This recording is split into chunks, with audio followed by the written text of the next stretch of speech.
আসসালামু আলাইকুম বন্ধুরা, আপনারা কি জানেন দুষ্টু জিনের আকৃতি কেমন, তারা দেখতে কেমন? তো চলুন শুরু করা যাক ভিডিওটি।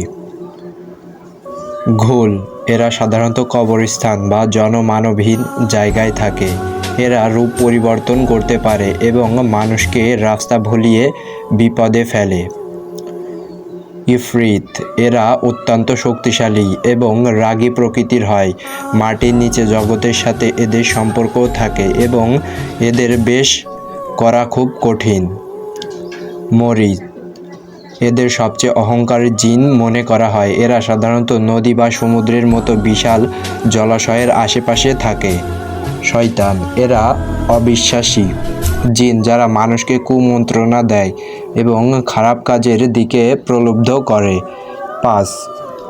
এরা চোখের পলকে নিজের রূপ বদলে ওস্তাদ। মানুষকে ধোঁকা দিতে এরা পারদর্শী। স্বভাব ও আকৃতি রূপ ধারণ এরা প্রায়ই কালো কুকুর, বিড়াল বা সাপের রূপ নিয়ে ঘুরে বেড়ায়। খাদ্য এরা কাঁচা মাংস, মাছ, হাড় এবং বিশেষ করে বাঙালির প্রিয় মিষ্টি পছন্দ করে বলে লোকের কথাই আছে।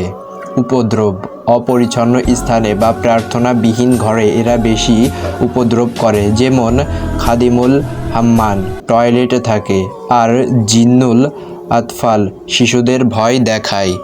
আপনি কি এই জিনদের হাত থেকে বাঁচার উপায় জানতে চান, নাকি পেতনি ও শাকচুন্নির মতো ভূতের গল্প জানতে আগ্রহী? তাহলে একটি কমেন্ট করুন এবং চ্যানেলটিকে সাবস্ক্রাইব করে পাশেই থাকুন। ধন্যবাদ বন্ধুরা।